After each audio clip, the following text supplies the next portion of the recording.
The COVID vaccine, top of mind for a lot of you, and no doubt something we're all talking about on a daily basis. Today, Central District Health held a media briefing about that very topic. Our Shira Matsuzawa listened in, and she's here now with what you should know. Shira? Well, Mark, there were a few key takeaways from that briefing, and one being, although we're only in week 5 of the vaccine delivery, Central District Health says so far they are pleased with how things are going.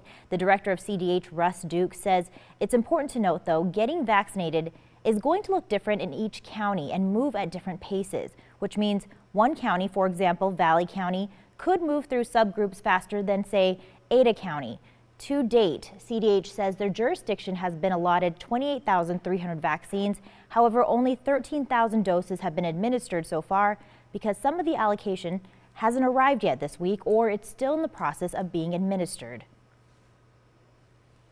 From my perspective, the biggest challenge we have is getting the vaccine. You know, some of the initial projections were far greater than what we're seeing, and from what we're hearing from our state partners, and they're the ones who get the information from the federal government, that we're not likely to see much in the way of increases in vaccine quantities being delivered to Idaho, at least in the next week or two.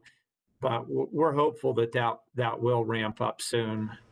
And this briefing came as St. Luke's also announced today it will now begin giving the COVID-19 vaccine to the community high-risk group. And that's a group identified by the state of Idaho and includes high-risk non-St. Luke's healthcare workers, emergency responders, and very specific essential workers in our communities. So dentists, pharmacists, and long-term care facility workers and residents.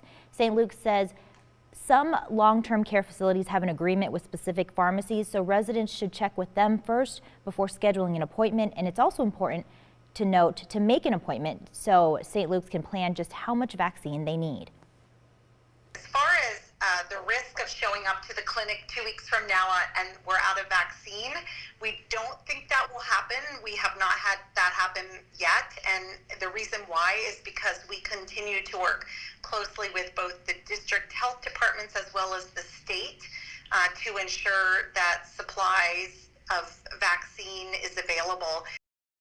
Today, the Idaho Department of Health and Welfare also revealed its vaccine dashboard showing where and how many people have received the vaccine so far. For example, as of 12:30 this afternoon, 31,487 people received the vaccine across the state. In Ada County, more than 12,000 people received it. Meantime, St. Luke's also tells me they'll be checking proof of employment when vaccinating folks, and we'll have details at k2b.com as to how you can make an appointment if you're part of that group. Mark? In a state with a population of just about 1.8 million, we are hanging on that ramping up soon comment. We're hanging on that. Yeah. All right, Shira, thank you.